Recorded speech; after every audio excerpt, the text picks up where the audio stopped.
자, 오늘 함께 나눌 말씀의 제목은 전쟁을 알지 못하는 자들입니다. 장난 아니죠, 지금. 아, 사우나 안 가셔도 될 것 같습니다. 예, 돈 들여서 불가마 안 들어가셔도 될 것 같아요. 그냥 바깥에 5분만 서 있어도 그냥 뭐 땀이 그냥 주르륵 나고. 그래서 진짜 이런 무더위 정말 너무너무 춥거나 너무너무 더울 때 정말 우리 성도님들 생각이 얼마나 많은 줄 몰라요. 특히 밖에서 정말 일하시는 우리 성도님들 생각하면은 절로 기도가 나오고 하나님께서 정말 우리의 육신을 지켜주시기를 간절히 소망을 할 뿐입니다. 오늘 이 시간 정말 우리의 예배를 통해서 하나님께서 우리에게 회복의 은혜를 주시기를 간절히 소망합니다. 지금 우리가 큐티하고 있는 이 사사기는 이스라엘의 리더였던 여호수아가 죽고 아, 그 후부터 이스라엘의 초대 왕인 사울이 등장하기 전까지 약 400년의 기간을 다루고 있는 그런 책입니다. 여러분, 이때는요, 이 사사기 시대 때는 온전한 이 국가의 형태를 아직 갖추지 못했던 과도기라고 할 수 있습니다. 그래서 하나님께서 이제 이스라엘의 지도자로 사사를 세우셨어요. 이 사사라는 말의 뜻은 재판관이라는 뜻입니다. 자, 그러니까 이 재판관으로 불리우는 지도자들 세우셔서 이제 그 나라를 다스리던 그런 시기였던 것이죠. 자, 그런데 이 사사기의 초반, 그러니까 이제 이스라엘 백성들이 가나안 땅에 막 입성하고 어느 정도 이제 정복 전쟁이 끝나고 있던 그 시대가 이제 세대의 교체가 이루어지고 있었던 그런 때였어요. 그러니까 이때는 서로 상이한 두 세대가 공존하고 있었던 것이죠. 여러분, 그 두 세대를 일컬어서 성경은 오늘 본문은 이렇게 이름을 붙이고 있어요. 한 세대는 전쟁을 아는 세대, 그리고 또 한 세대는 전쟁을 모르는 세대. 이 두 세대로 나누고 있더라는 것입니다. 여러분, 그래서 오늘 본문의 1절에 보니까 가나안의 모든 전쟁을 알지 못한 이스라엘을 이라고 했고, 또 2절의 말씀에 보면 이스라엘의 자손의 세대 중에 아직 전쟁을 알지 못하는 자들이라고 말하고 있습니다. 자, 그러니까 이 사사기 시대의 초반에는 전쟁을 겪었던 세대와 전쟁을 겪어보지 않은 세대가 뒤섞여서 그렇게 공존하고 있었던 시대였던 것이에요. 여러분, 이런 걸 보면 우리나라 상황과 이 사사기 시대의 상황이 굉장히 비슷하다는 느낌이 들죠. 여러분, 이 전쟁을 아는 세대를 한마디로 말하면 기성세대, 어른 세대라고 할 수 있습니다. 여러분, 이 전쟁을 아는 세대들의 특징을 보면요, 그들은 광야에서 출생한 사람들이에요. 그리고 길게는 광야에서 40년 이상을 생활하면서 광야의 혹독한 훈련을 통과했습니다. 그들은 거기서 하나님의 영광을 보았어. 하나님의 음성도 들었습니다. 그리고 광야의 시간을 통과하고 드디어 가나안 땅에 들어가서 이 정복 전쟁을 벌였을 때는 그들은 손에 칼을 들고 언제나 가장 앞장에 서서 이 치열한 전투를 벌였던 사람들이죠. 자, 그리고 이제 어느 정도 그 땅을 평정하게 됐을 때 이제 그들은 나라를 일으키기 시작하는 거예요. 그래서 아침부터 저녁까지 이제 전쟁이 끝나고 칼을 내려놓은 후에는 이제부터 망치를 들고 아침부터 저녁까지 죽어라 일만 하는 세대였던 것이죠. 여러분, 그러므로 이 전쟁을 아는 세대들은 한마디로 말하면 일만 하다가 인생을 바치는 세대이고 전쟁을 하다가 인생을 다 보낸 세대, 바로 그것이 전쟁을 아는 세대들이에요. 여러분, 이런 모습을 보면, 이 전쟁을 아는 세대의 모습들을 보면 우리나라의 이 기성세대들과 아주 흡사하다는 것을 우리가 인정할 수밖에 없죠. 자, 그런데 이 반면에 가나안에 정착한 후로 새로 태어난 세대들이 일어나기 시작했어요. 여러분, 오늘 성경은 그들을 일컬어서 전쟁을 모르는 세대라 그랬어요. 전쟁을 알지 못하는 세대들이 일어났다는 거예요. 여러분, 그들은 살벌한 광야의 생활을 한 번도 경험해 본 적이 없어요. 여러분, 그들에게 관한 전쟁은요, 그냥 전설 같은 이야기예요. 그들은 태어나 보니까 아주 안정적인 환경이 주어져 있었어요. 그리고 그들은 부모 세대가 만들어 놓은 토대 위에서 그전 세대들은 누려보지 못한 호사를 아주 당연한 것이라고 느끼고 생활하며 살아갔던 사람들이에요. 여러분, 이렇게 전쟁을 겪었던 세대와 전쟁을 겪지 않은 두 세대가 오버랩되는 이 중복되는 시간이 한 50년 정도 이루어졌습니다. 여러분, 그러니 이 두 세대 간의 갈등이 극심했을 거예요. 뭐 성경에 그 갈등 양상이 다 기록되어 있지는 않지만 아마도 전쟁을 아는 세대와 모르는 세대 간의 갈등은 어마어마했으리라고 충분히 짐작할 수가 있습니다.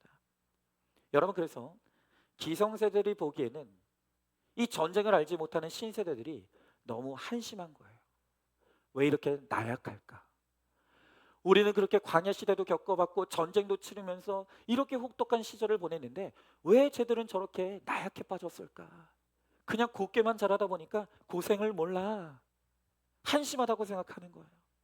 그러니까 맨날 이 젊은 세대를 향해서 하는 말이 뭐냐면 라떼는 말이야, 나 때는 말이야, 맨날 그런 얘기하는 거예요. 그런데 도리어 이 전쟁을 모르는 젊은 세대들이 보기에는 기성세대야말로 변화가 필요하고 개혁의 대상이라고 그렇게 생각했을 거예요. 고리타분한 거예요. 맨날 과거만 이야기하면서 이제 현실의 변화를 받아들이지 못하는 것 같고 너무 고리짝 이야기에 그냥 젖어 있는 그런 어른 세대를 보면서 답답하다고 느끼는 거죠. 여러분, 그러니 전쟁을 아는 세대와 모르는 세대 간의 갈등이 얼마나 심했겠습니까? 여러분, 저는 이 사사기를 보면서 이 문제가 지금 우리나라에도 고스란히 일어나고 있는 문제라는 것이 보이는 거죠. 여러분, 우리나라도 얼마나 극심한 세대 간의 갈등을 겪고 있습니까? 우리나라 학자가 아니에요. 미국의 사회학자인 잉거 하트라는 유명한 학자가 있는데 그 사람이 우리 한국의 상황을 뭐라고 진단했냐면 전 세계에서 한국이 이 세대별의 가치관이 가장 격차가 심한 나라가 바로 이 대한민국이다. 미국의 학자가 우리나라를 뭘 한다고 그렇게 진단하는지 모르겠지만 그 사람이 그렇게 진단했어요. 한마디로 말하면 한국만큼 세대 간의 정서적인 거리가 이렇게 먼 나라가 없다는 거예요. 그러니까 부모와 자식 간의 정서적 거리가 너무 멀어요. 선배 세대와 후배 세대 간의 사이가 너무 먼 거예요. 여러분, 예전에는 그냥 단순히 세대 차이라고 그랬어요. 그런데 이 세대 간의 갈등이 점점 심각해지더니 이제는 세대 갈등, 세대 불신, 세대 분열, 세대 대립, 심지어는 세대 간의 전쟁이라는 말까지 나오고 있는 그런 양상이에요. 자, 여러분은 어떻습니까?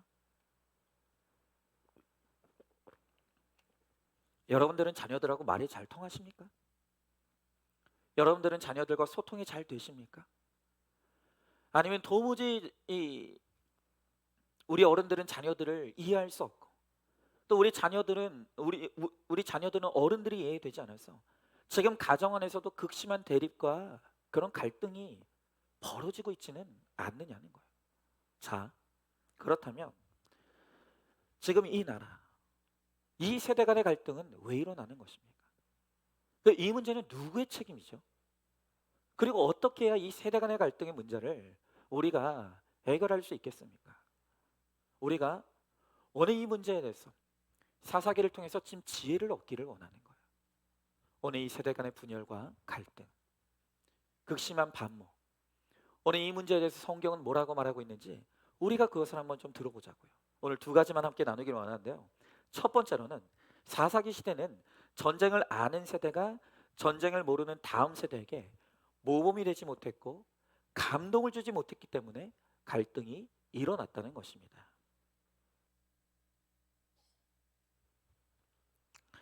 여러분, 아까도 말씀드렸지만 이 당시에 이 전쟁을 경험한 기성세대는 정말 말로 다 할 수 없는 고생을 겪었던 그런 세대. 아까도 말씀드렸죠. 정말 혹독한 광야를 경험했어요. 목숨을 건 전쟁을 치렀어요. 그리고 그 덕분에 그 다음 세대는 안정과 평화를 누리게 되었죠. 여러분, 그러나 문제가 뭐냐면 이 기성세대들이 그렇게 광야 시대에는 이 전쟁을 통과할 때는 너무나 절박하고 간절하게 하나님만 믿고 의지하는 순수한 신앙을 가졌었는데 이제 그 손에서 칼을 놓기 시작하고 안정과 평화를 누리기 시작하면서 이 기성세대들이 전쟁을 아는 세대들이 변질되기 시작했다는 거예요. 신앙이 점점 작아지고 희미해져요. 그리고 그들의 신앙과 삶이 일치되지 않는 모순이 벌어지기 시작하는 거예요. 여러분, 그러면서 주변에 있는 하나님을 모르는 이방 민족들과 별반 다를 것이 없는 이 수준 낮은 그 신앙과 도덕성이 점점 낮아지는 그런 일들이 벌어지고 있었던 것이죠. 여러분, 사실 이 여호수아는 전쟁을 하는 이 기성세대들이 가나안 땅에 들어가서 평화를 누리게 될 때 그들이 얼마나 급속하게 변질될지 그 위험을 이미 예측하고 있었어요. 여러분, 그래서 여호수아가 죽기 직전에 뭐라고 유언했는지 아십니까? 여호수아서 23장 16절에 보면 여호수아가 바로 죽기 직전 그가 이렇게 말을 해요. 만일 너희가 너희 하나님 여호와께서 너희에게 명령하신 언약을 범하고 가서 다른 신들을 섬겨 그들에게 절하면 여호와의 진노가 너희에게 미치리니 너희에게 주신 아름다운 땅에서 너희가 속히 멸망하리라 하니라 그랬어요. 여러분, 참 그렇지 않습니까? 이제 여호수아가 죽기 직전이에요.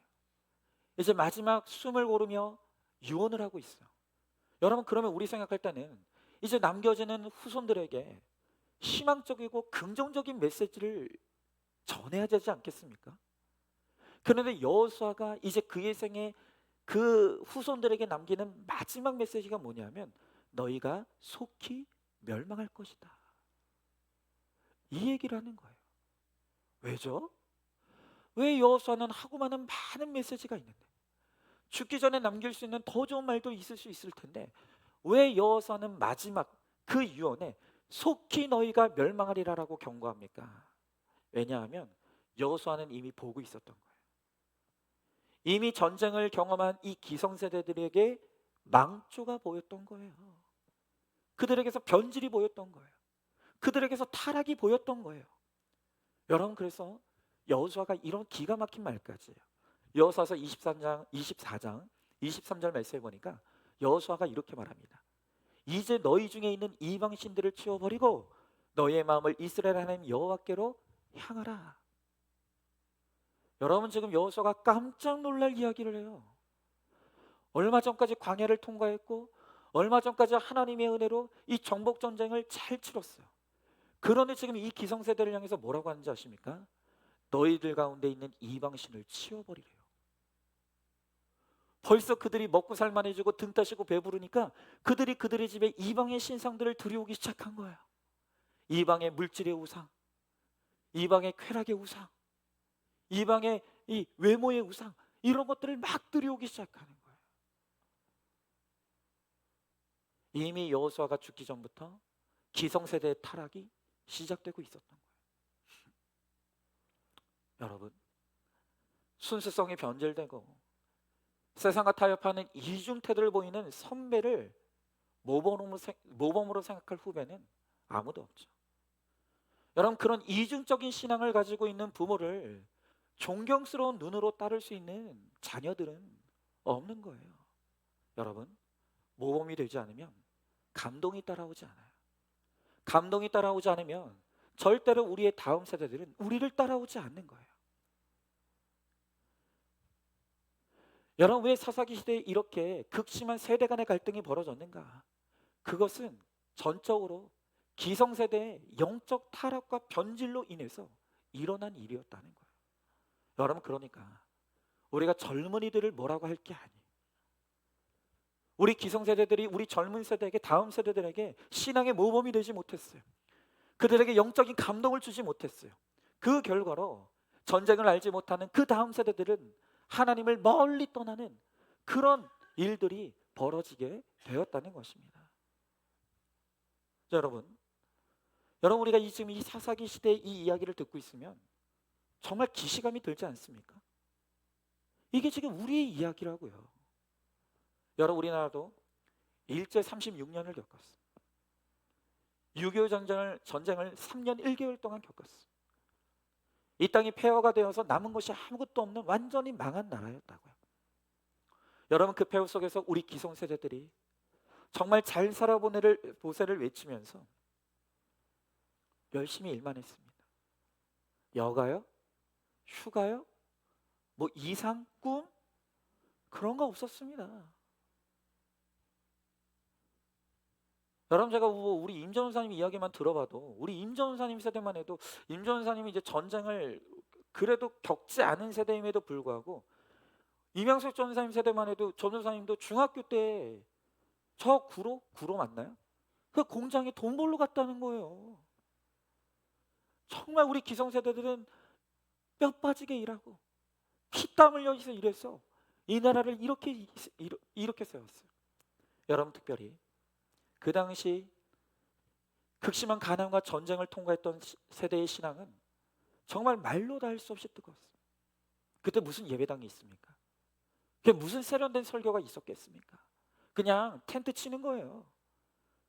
그리고 나무로 십자가 하나 만들고 꽂아 놓는 거예요. 그래도 거기에 사람들이 몰렸어요.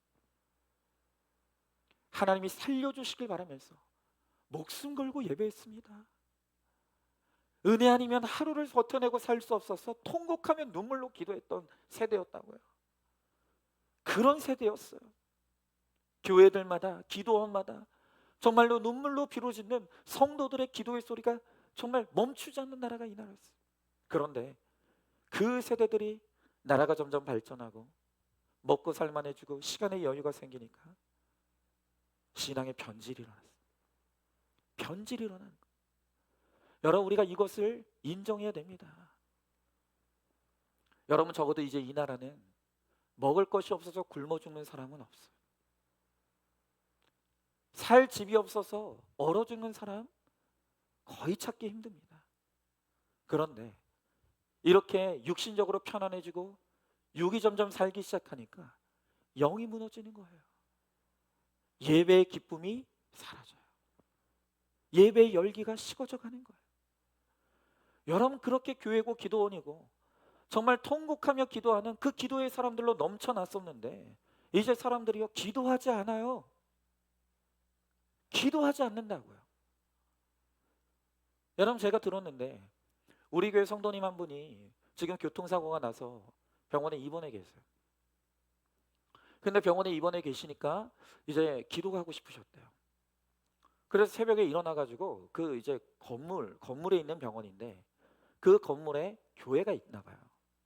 그래서 이제 그 새벽에 새벽 예배를 드리고 싶어 가지고 그 밑에 층에 있는 교회 갔다는 거예요. 새벽에. 그런데 불이 꺼져 있어요. 새벽 예배를 안 드리는 거예요. 사람이 모이지 않아요. 여러분 점점 이 새벽에 이 기도하는 자들이 떠나가니까 우리 한국 교회를 일으켰던 이 새벽 예배가 점점 패해지는 그런 일들이 일어나는 거예요. 여러분 물론 우리 기성세대들이 하나님을 완전히 떠난 건 아니에요. 그렇지 않아요. 여러분 그런데 문제는 뭐냐면 하나님과 세상 사이에서 줄다리기 하는 거예요. 하나님도 사랑하는데 세상도 사랑하는 이 이중적이고 모순적인 모습이 오늘 우리 안에 있는 거예요.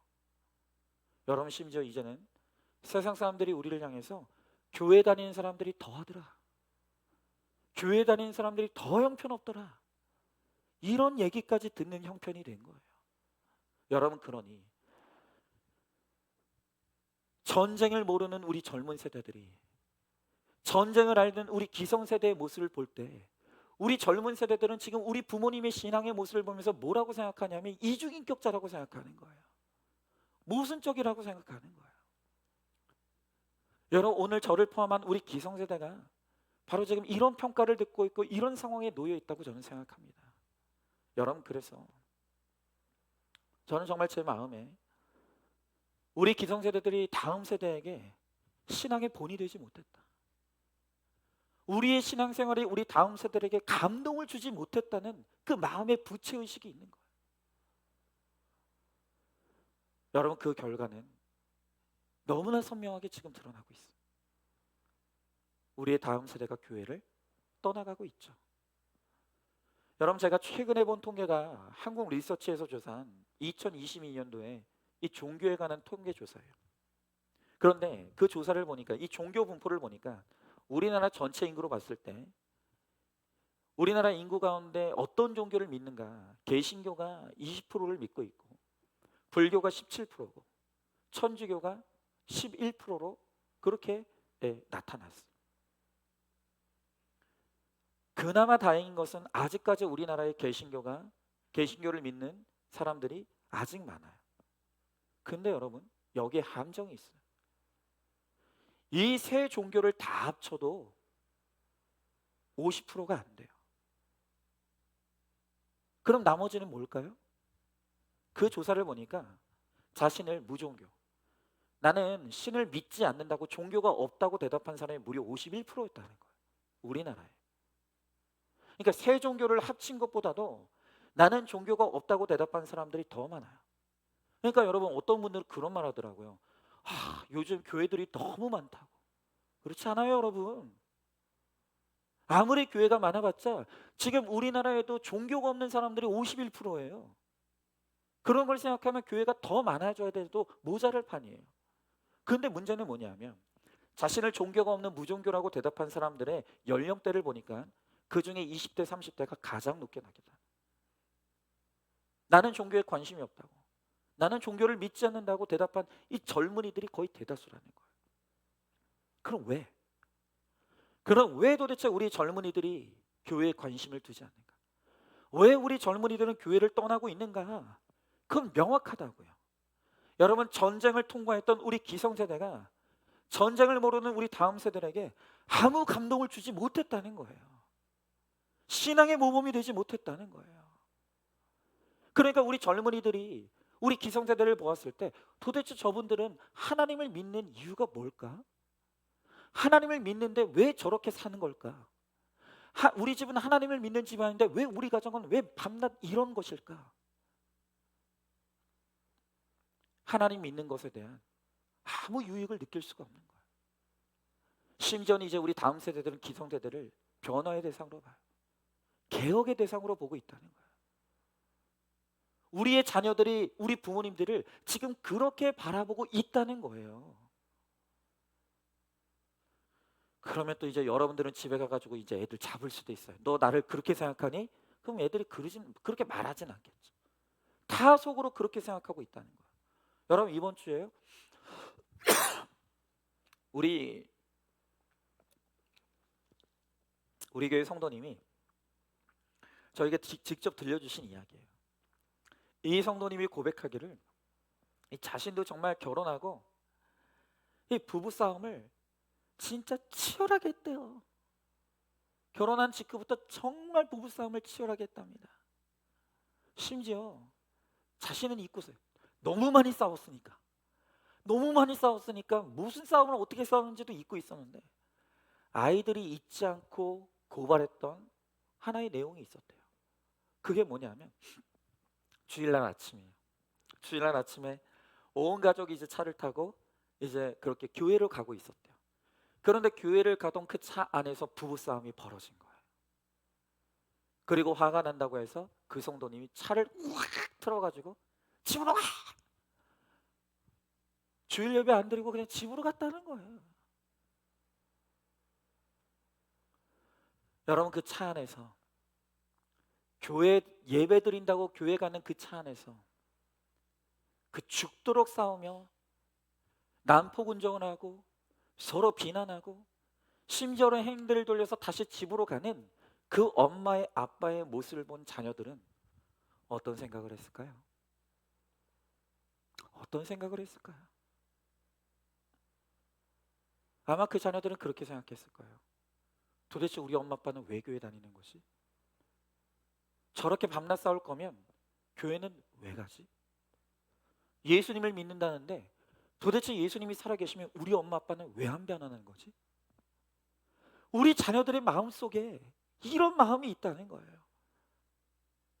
여러분, 결국 그 자녀도 어떻게 했습니까? 교회 떠났어요. 교회 떠났다고요. 아마 여러분들이 이야기를 들을 때 내 이야기라고 느껴지는 분들이 있을 거예요. 여러분, 그런데 이분이 뭐라고 하냐면 이제 구속사의 말씀을 들으면서 와, 내가 지난날 진짜 우리 자녀들 앞에서 정말 너무너무 혈기를 부렸구나. 내가 내 자녀들을 구원을 가로막는 그런 짓을 하면서 살았구나. 이걸 이제 조금이나마 깨닫게 되었다는 거예요. 그래서 이제 정말 최근부터 자녀들에게 혈기 부리지 않는 적용을 하기 위해서 힘쓰기 시작했다는. 근데 놀라운 일이 벌어졌대요. 그렇게 교회에 흥미를 잃고 교회가 싫다고 교회를 떠난 그 자녀가, 그 자녀의 입에서 최근에 안산중학교를 다시 나가겠다는 그 이야기를 했다는 거예요. 여러분, 그걸 보면서 이 성도님이 진짜 확실하게 깨닫은 게 뭐냐면, 우리 자녀들의 문제는 나 때문이었구나. 내가 이 자녀들을 교회를 몰아냈구나. 내가 이 자녀들을 교회로부터 떠나게 만들었구나. 이 자녀들이 예수님이 싫은 게 아니라 내가 싫어서 교회를 떠났던 거구나. 그걸 이분이 깨달았다고 고백하는 거예요. 여러분, 아시겠습니까? 전쟁을 하는, 고생을 하는 우리 기성세대가 정말로 어려울 때는, 정말로 인생이 힘들 때는 우리가 간절히 하나님만 바라보던 시절이 있었어요. 하나님만 의지하던 시절이 있었다고요. 하나님만 매달렸던 그런 시간들이 있었어요. 목숨 걸고 예배하고 정말로 눈물로 기도했던 그런 시절이 있었는데, 이제 좀 먹고 살만해지니까 우리 안에 욕심이 올라와요. 세상을 누리고 싶은 마음이 생겼어요. 그러면서 세상과 하나님 사이에서 갈팡질팡하고 세상 사람들보다 더 악착같이 사는 모습을 보이고, 아무리 교회 다니고 신앙생활해도 도무지 인격이 변하지 않는, 밤낮 부부싸움하는 그런 모습을 보여주니까 우리 자녀들이 예수님이 싫은 게 아니에요. 여러분이 싫은 거예요. 여러분의 모순이 싫은 것이고, 여러분들의 이 이중적인 태도가 싫은 것이고, 그것이 결국 교회를 떠나게 만들더라는 거예요. 여러분, 정말 우리가 마음이 아프지만 우리 다음 세대를 욕할 자격이 하나도 없습니다. 우리가 어느새 과거의 믿음이 변질되었어 하나님과 세상 사이도 이도 저도 아닌 모습으로 살면서 우리 다음 세대에게 본이 되지 못했어요. 전혀 감동을 주지 못했어요. 그 결과로 우리 자녀들이 교회를 떠나버리고 마는 거예요. 여러분, 결국 이 세대 간의 갈등의 결국 이유는 바로 기성세대인 우리의 책임이라는 것을 반드시 깨달아야 돼요. 여러분, 한번 질문해 봅니다. 전쟁을 알지 못하는 다음 세대가 왜 교회를 떠나고 있는지를 알고 있습니까? 그 책임이 전쟁을 경험한 바로 내가 믿음의 보인을 보지 못하고 감동을 주지 못했기 때문이라는 것을 알고 있습니까? 자, 두 번째로, 사사시대의 세대 간의 갈등은 전쟁을 아는 세대가 전쟁을 모르는 세대에게 너무 무거운 짐을 남겨놓았기 때문입니다. 여러분, 이 사사시대에는 전쟁을 아는 기성세대가 전쟁을 모르는 다음 세대들에게 그들이 짊어지기에는 너무 무거운 짐을 남겨놓고 말았다는 것입니다. 우리가 이 사실을 주목해야 되는 거예요. 여러분, 우리 전쟁을 아는 세대들이 다 잘못한 것은 아니에요. 치열하게 전쟁했어요. 잘 살아보세를 외치면서 열심히 일했습니다. 그리고 그 하나님의 은혜로 승승장구했습니다. 그리고 수십 개의 성을 점령할 수 있었어요. 그래서 이제 먹고 살만해지게 됐어요. 여러분, 그런데 하나님께서 이스라엘 백성들이 가나안 땅에 들어갈 때 그들에게 신신당부하며 부탁한 한 가지 중요한 명령이 있었어요. 그게 뭔가 하면, 너희들이 가나안 땅에 들어가거든 그 땅에 자리 잡고 있었던 이방 민족들을 하나도 남김없이, 심지어는 짐승 하나조차도 남김없이 싹 다 제거하라는 것이었습니다. 여러분, 이스라엘 백성들은 거룩한 민족이에요. 그 땅도 거룩한 땅이 되어야 되는 거예요. 그런데 이방인들의 악과 죄, 그리고 그들의 우상을 남겨놓으면 절대로 그 땅은 거룩한 땅이 될 수가 없는 거예요. 여러분, 그렇기 때문에 하나님은 그 땅에 이 전쟁을 벌이면서 반드시 그 땅을 거룩한 땅으로 깨끗하게 청소하라고, 그리고 깨끗하게 청소한 다음에 그 다음 세대들에게 거룩한 땅을 물려달라고, 그것이 하나님의 명령이었다는 것입니다.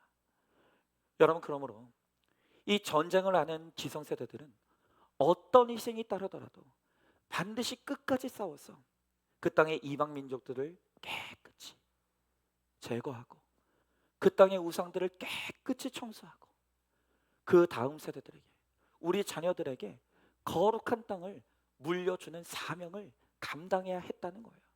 그런데 너무나 불행하게도 전쟁을 하는 기성세대들이 그렇게 하지 않았어요. 어느 정도 전쟁을 벌이고 나니까 더 이상 싸우기 싫은 거예요. 이만큼 했으면 다 됐다 생각하는 거예요. 그리고는 그때부터 이방 민족들을 남겨두기 시작하고 그 땅의 우상들을 남겨두고 말았던 거예요. 여러분, 그렇게 했더니 어떤 일이 벌어졌습니까? 사사기 2장 3절의 말씀에 보니까 하나님께서 이렇게 말씀하시는 거예요. 그러므로 내가 또 말하기를 내가 그들을 너희 앞에서 쫓아내지 아니하니 그들이 너희 옆구리에 가시가 될 것이며 그들의 신들이 너희에게 올무가 되리라 하였노라. 너무나 불행하죠. 하나님은 기성세대들에게 너희가 좀 힘들지라도, 너희가 좀 고통스러울지라도 너희가 끝까지 싸워서 그 땅의 이방 민족들과 그 땅의 우상과 제들을 싹 청소하고 너희 자녀들에게 거룩한 땅을 물려달라고 분명히 그렇게 부탁하셨는데, 명령하셨는데 그것을 이행하지 않았어. 그래서 두고두고 그들이 남겨두었던 이방 민족들과 그 땅의 우상들이 다음 세대에 고통이 되고 마는 거예요. 그 고통을 누구에게 다 떠넘겼다고요? 전쟁을 모르는 다음 세대들이 그 고통을 다 떠안게 된 거예요. 여러분, 그 결과로 그 다음 세대들이 이방 민족들과 불신결혼했어요. 그들의 신들을 받아들였어요. 그리고 결과적으로 하나님을 떠나버리는 최악의 상황을 맞이하고 만 거예요. 여러분, 이렇게 전쟁을 경험했던 기성세대가 자신들에게 주어진 신앙의 책임을 다하지 못하였어요.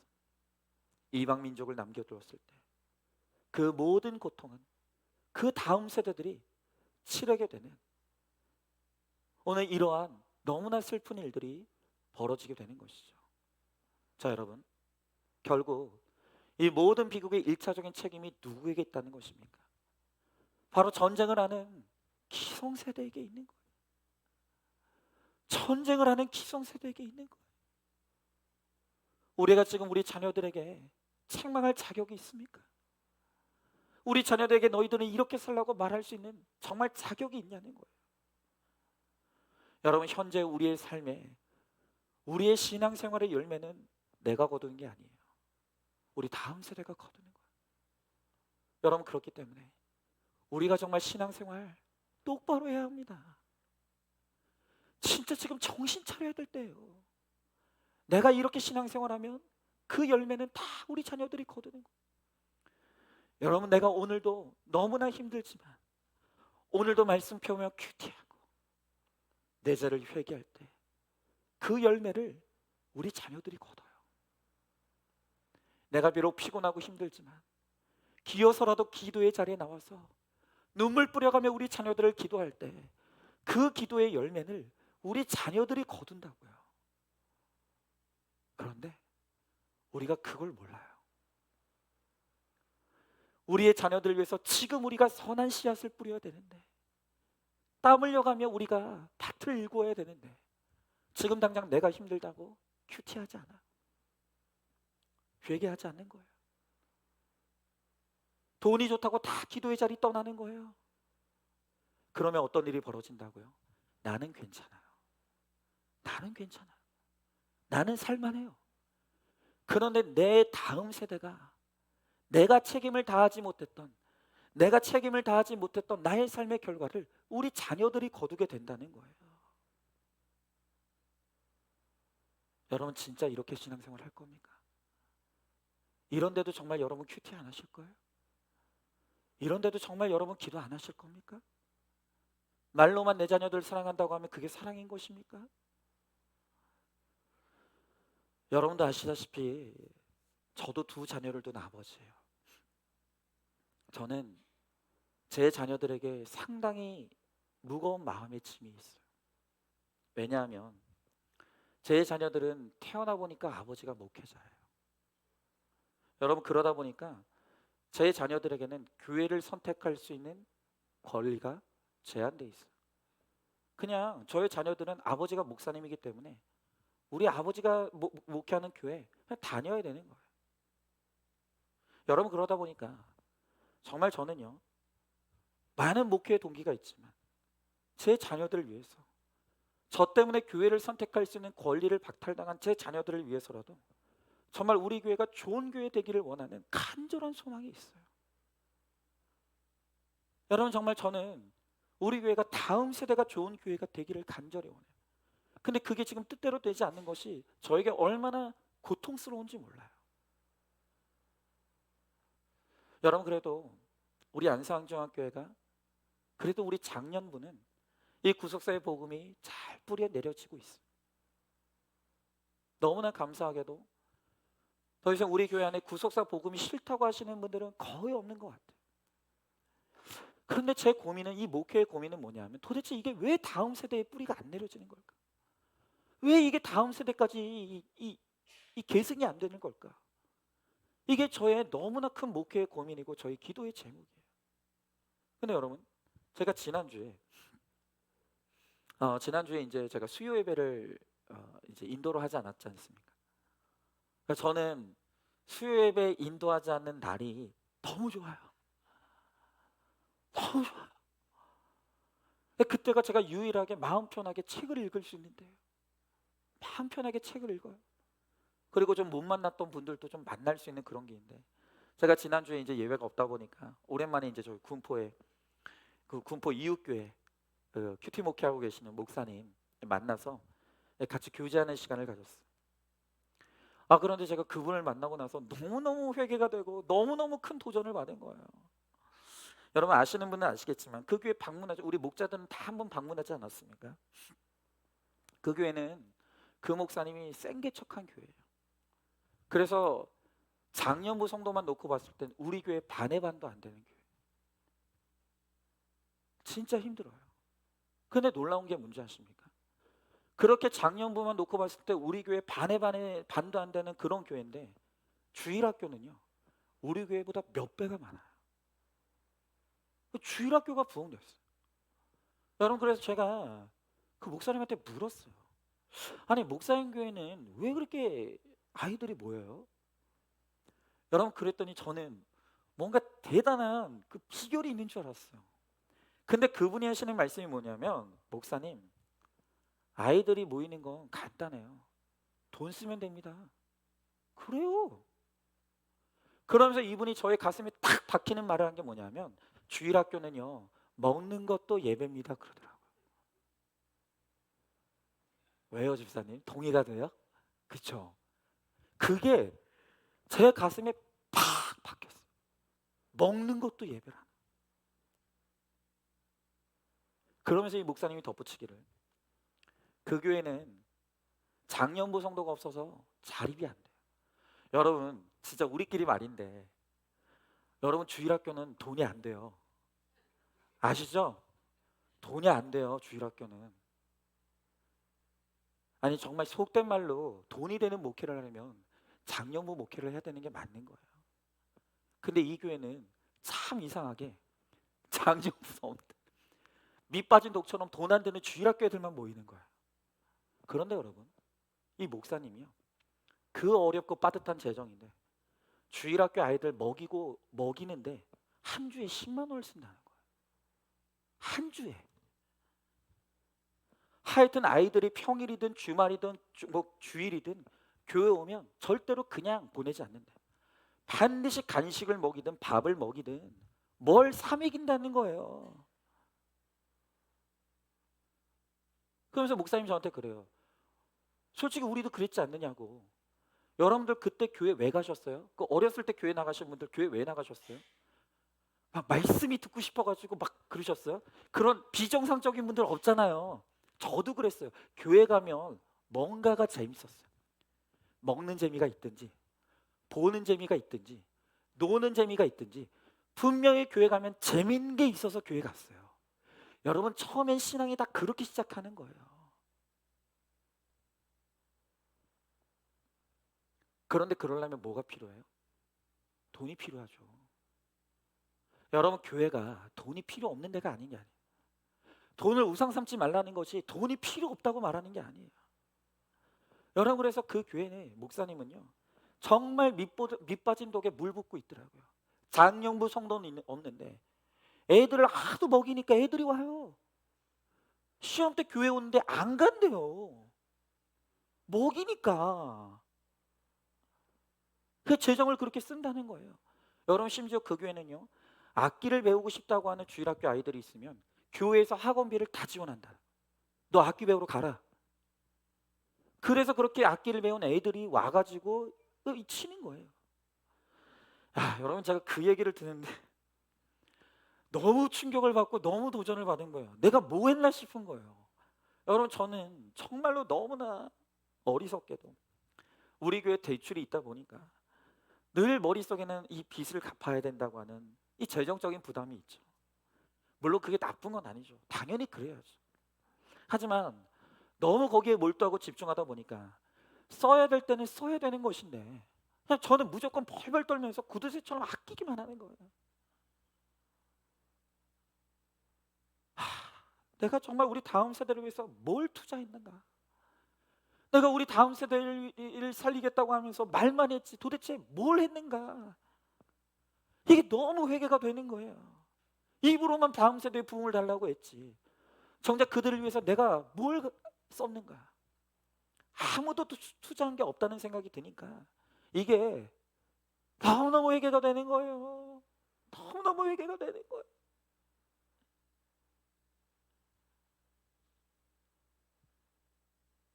여러분 그래서 제가 지난주에 그렇게 갔다 와서 우리 교육자들 모아놓고 각 부서에 재정 얼마 있냐고 그거 쟁여놓지 말고 있는 재정 안에서 소진하고 다 쓰라고. 그냥 매주 모일 때마다 치킨 먹고 피자 먹고 그리고 이제부터는 수련회 갈 때 뭐 모금 활동도 하고 좋은데 교회에서 좀 지원해 주자고요. 그것 때문에 돈 없어가지고 어디 싼 데 있나 막 이런 것만 알아보고 그렇게 하지 않도록 교회에서 우리 다음 세대에게는 좀 정말 아낌없이 우리가 투자하자고요. 여러분 먹는 것도 그래요. 우리 주일학교 우리 주일날 이제 식사하잖아요. 진짜 우리 교회 밥 맛있어요. 근데 제가 봐도 아이들이 먹기에는 약간 그런 게 있어요. 그래서 오늘 제가 인터넷에서 뭐 찾아봤는지 아십니까? 그 한강 라면 끓이는 기계 있잖아요. 제가 우리 애들 보니까 엄마 밥은 안 먹어. 우리 집사람이 얼마나 상처받는지 몰라요. 이성남 권사님이 해준 밥은 먹는데 우리 집사람 밥은 안 먹어요. 근데 얘들이 뭐 먹는 줄 아세요? 맨날 라면 먹어요. 그걸 보니까 아, 애들을 위해서는 그 즉석 라면 끓이는 기계 있잖아요. 그거라도 갖다 놓고 라면이라도 먹어라 그래야 되는 건가? 그거 알아봤더니 한 10몇만 원 하는 것도 있더라고. 뭐 그런 생각도 하는 거예요. 여러분 제가 요즘 청년부 들어가는데 어떤 청년이 저에게 그렇게 이야기해요. 목사님, 저희 구속사 좀 복음 좋은 거 알아요. 아는데 그래도 우리 젊은이들은 아직 복음이 다 안 들리기 때문에 교회 나오는 이유가 재미라고. 재미가 있어야 교회를 나오고 교회를 나와야 복음이라도 들을 거 아니야. 그런데 교회 나오는 게 재미가 없다. 교회도 재미가 있어야 나오는데 그래야 복음이 들린대. 재미가 없으니까 일단 교회를 안 나오게 된다는 거예요. 여러분 제가 그 말이 너무너무 공감이 됐어요. 너무너무 이해가 됐어요. 여러분 사실 우리 장년부도 마찬가지잖아요. 교회 지루한 거 싫잖아요. 저도 싫어요. 여러분 저는 이번 주에 그 우리 곽정원 집사님이 대표 기도했잖아요. 우리 곽정원 집사님이 희한한 은사가 있더라고. 기도하면서 웃기는 은사가 있더라고요. 그래서 여러분 2부 예배 들으신 분들 곽정원 집사님 기도할 때 막 피식대고 웃으신 분들 있잖아요. 너무 좋더라고요. 아니 여러분 예배 시간에는 꼭 근엄해야 됩니까? 기도할 때 웃으면 안 됩니까? 기도하다 웃기면 웃을 수도 있는 거지. 저는 그게 너무나 좋아요. 우리 교회가 재미있는 교회 됐으면 좋겠어요. 여러분 우리 교회가 재밌고 거룩한 교회 됐으면 좋겠어요. 그거 안 되는 겁니까? 될 수 있잖아요. 아멘. 네. 그래서 어떤 분이 우리 장년부 어떤 분이 그러더라고요. 목사님 가을에 우리 관광버스 빌려가지고 어디 가자고. 가자고요. 가자고요. 가요. 아, 뭐, 그냥 여러분 우리 교회 빚은 어차피 하나님 돈도 하나님이 주시는 건데 현상 유지만 되면 너무 좀 모으려고 하지 말고 하자고요. 그러다 주님 오시면 천국 가면 되죠 뭐. 아예 나 몰라. 가요 우리. 지금부터 한번 준비해 보세요. 그리고 뭐 저희 집사람하고 얘기할 때 이왕 갈 거면 뭐 기독교 유적지 뭐 이런 데 갈까? 하여튼 이것도 깨야 돼. 놀면 되는 거지. 뭘 그렇게 이런 것만 좋아하셔. 하여튼 여러분, 그래서 제가 이제 마음 먹는 게 뭐냐, 빚은 하나님께 맡기자. 돈돈거리다가 다 놓치면 무슨 소용이 있냐 이거예요. 빚은 하나님께 맡기고 우리 교회가 현상 유지만 되면 할 수 있는 데까지 정말 우리가 다음 세대를 위해서 쓰자고요. 더 쓰자고요. 제가 이 다짐하는 거예요. 쫌생이처럼 나 이제 그렇게 목회 안 할 거예요. 여러분, 그러나 지금 현재 이 상황을 변경하기 위해서는 이 그것만 가지고는 안 된다는 생각이 들어요. 여러분도 아셔야 되니까 지금 우리 한국교회 현실을 여러분들도 좀 아셔야 될 필요가 있어요. 여러분, 이 나라의 지금 교회의 상황이, 목회 환경이 급변하고 있습니다. 여러분, 지금도 여러분들 느끼시겠지만 세상도 양극화지만 교회도 양극화가 돼 있어요. 아예 대형 교회든지 아니면 아예 작은 교회, 저희처럼 뭔가 애매한 교회는 굉장히 어려움을 겪고 있어요. 여러분, 제가 지금 우리 청년부 사역자를 뽑고 있거든요. 우리 청년들이 사역자 무조건 뽑아달라 그래가지고 지금 뽑고 있어요. 그래서 제가 사역자 게시판에 이제 뭐 여러 공고 내는 신학교에다 이제 공고를 낼 수 있어요. 그러니까 우리 교회가 이제 사례비 80에 이제 파트니까, 그리고 매 학기마다 학비 지원금을, 장학금을 100만 원을 책정해서 공고를 했어요. 지원이 거의 없어요. 여러분, 예전 세대만 해도 이것도 이제 저도 기성세대인 거야.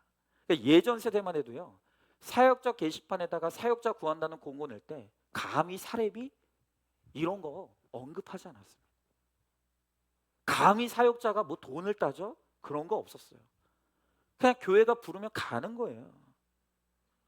근데 지금 신학생들은요, 내가 원하는 만큼 사례비 주지 않고 등록금 주지 않으면 안 가요. 이게 지금 현실이에요. 그리고 무엇보다도 지금 이제 신학교에 들어가서 사역하겠다고, 목회자가 되겠다고 지원하는 사람들의 숫자 자체가 급격하게 줄고 있어요. 그러니까 지금 교회들마다 정말 양질의 부교육자를 수급하는 게 너무너무 지금 큰 문제가 되고 있는 거예요. 여러분, 사실 제가 지금 우리 교회를 보면 우리 교회는 당장은 크게 문제가 없는 교회예요. 여러분, 지금만 놓고 보면 우리 교회 괜찮아요. 우리 성도님들 말씀 잘 듣고 가고 계시고 양육과 훈련도 잘 되고 있어요. 우리 교회 이만하면 평안해요. 여러분, 그러나 과연 우리 교회가 지금이 아니라 앞으로도 좋은 교회일까? 앞으로도 좋은 교회일까를 생각하면 이게 장담이 안 돼요. 앞으로도 좋은 교회가 될 수 있을까를 생각하면 제 가슴에 그냥 바위 덩어리 하나가 그냥 딱 얹어진 것 같은 그런 기분이에요. 여러분, 그래서 저는요, 정말 새벽마다 하나님, 우리 교회가 가야 될 길을 보여달라고, 하나님 우리 교회 방법을 달라고, 이 다음 세대를 일으킬 수 있는 제발 방법을 나에게 달라고 하나님 앞에 간절히 기도하고 있습니다. 여러분, 정말 지금의 목회 환경은 비상한 상황이에요. 이런 시대에는 주먹구구식의 방법으로는 절대로 이 상황을, 이 한계를 돌파해낼 수가 없어요. 정말 우리에게 하나님이 열어주시는 새로운 길이 있어야 돼요. 하나님만이 주실 수 있는 비상한 방법을 하나님이 우리에게 주셔야 돼요. 여러분, 그래서 우리 교회가 다음 세대의 좋은 신앙 환경과 다음 시대의 좋은 교회를 물려줘야 되는 거예요.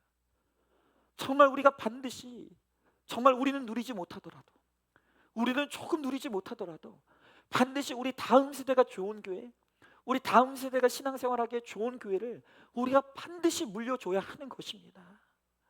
여러분, 그래서 정말 제가 하나님 앞에 기도하는 거예요. 하나님, 길을 좀 보여달라고, 방법을 달라고, 어떻게 하면 우리 교회 다음 세대들이 다시 일어날 수 있는지 하나님 저에게 방법을 달라고.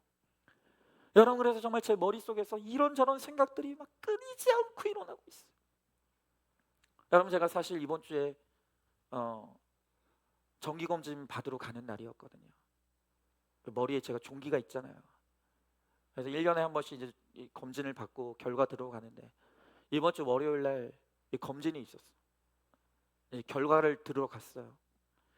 근데 조금 두려운 게 뭐냐면 하도 제가 머릿속에 생각하는 게 많으니까 머리도 나쁜데 너무 머리를 많이 굴리고 있으니까 이것도 종기 난 거 아니야? 막 너무 걱정이 되는 거예요. 근데 다행히 이번 주에 가니까 의사 선생님이 그거 그대로 앉아라고, 그대로 얌전하게 잘 있다고.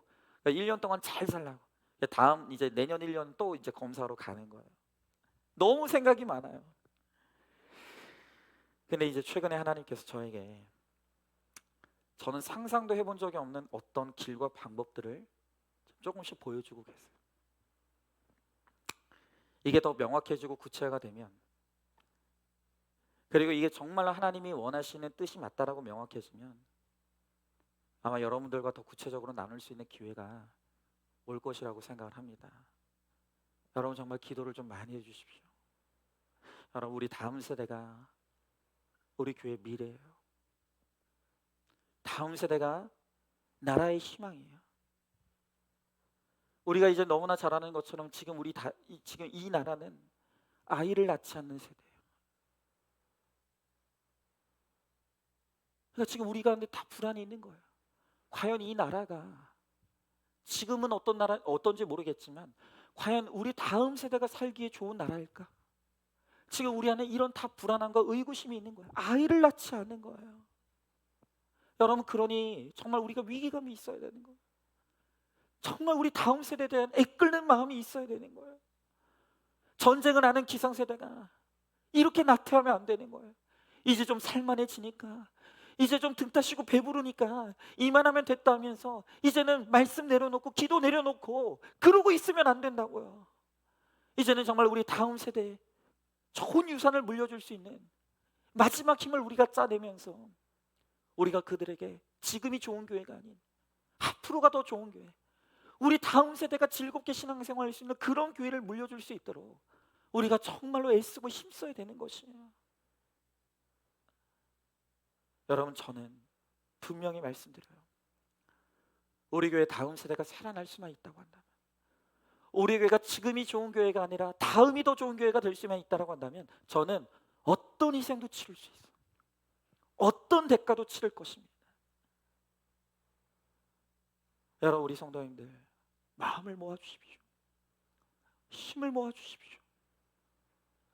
여러분, 그래서 정말로 우리가 이 다음 세대를 살리는데, 전쟁을 아는 우리 세대가 전쟁을 알지 못하는 그들에게 본이 되고 감동이 되며, 이제 정말 우리가 마지막 힘을 내어서 그들에게 정말 멋있는 신앙의 유산을 남겨줄 수 있도록 우리가 다시 한번 힘을 내어서 말씀 앞으로 가고, 다시 한번 힘을 내어서 눈물로 기도함으로 우리가 울며 씨를 뿌림으로 말미암아 우리의 자녀들이 기쁨으로 단을 거두는, 우리의 열매를 우리 다음 세대들이 누리게 되는 그 일에 쓰임받는 저와 여러분, 우리 모두가 될 수 있기를 주님의 이름으로 간절히 축원합니다.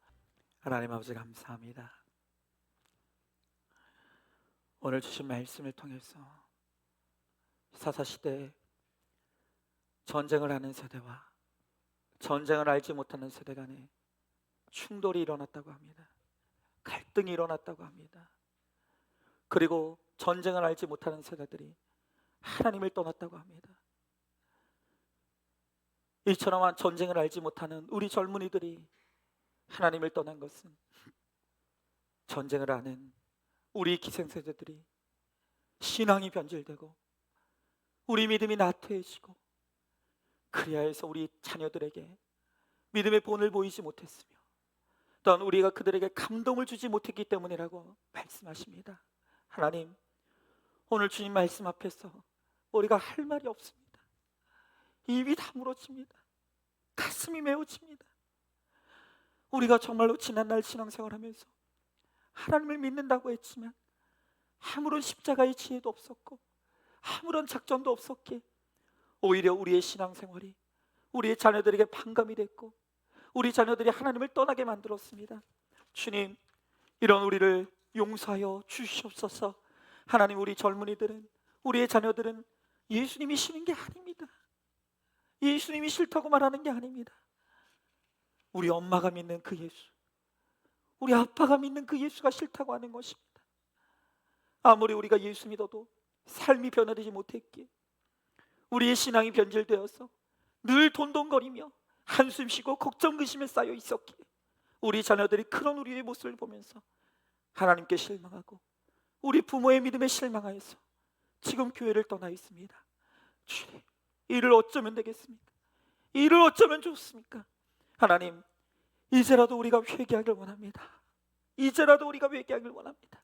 이제 우리가 다시 한번 마지막에 남은 힘을 내게 하여 주시옵시고 우리 다음 세대를 위하여서 우리의 신앙과 우리의 열정과 우리의 물질을 아끼지 아니하고 주님께 헌신함으로 말미암아 정말 우리 안산중앙교회가 지금만 좋은 교회가 아니라 앞으로가 좋은 교회, 그리고 우리 자녀들에게 좋은 교회를 물려줄 수 있도록 하나님, 우리가 마지막 남은 신앙의 힘을 낼 수 있도록 은혜를 베풀어 주시옵소서.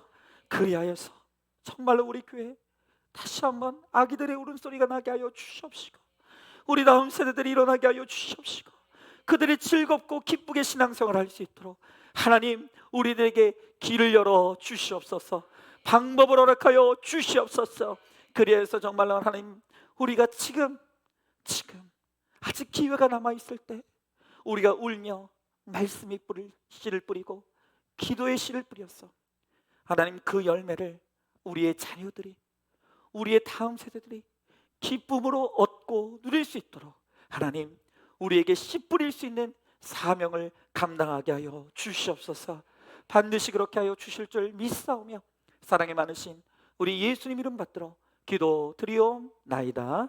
아멘. 이제는 우리 주 예수 그리스도의 은혜와 하나님의 사랑과 성령의 교통하심이 이제는 우리가 우리의 다음 세대들에게 본이 되지 못하고 감동을 주지 못했던 우리의 식은 신앙을 회개하며 다시 한번 마지막 힘을 짜내어서 정말 우리 교회를 다음 세대에게 좋은 교회로 물려줄 수 있도록 그러한 사명을 감당하기를 소망하는 사랑하는 모든 성도들 머리 위에 이제로부터 영원토록 함께 계실지어다. 아멘.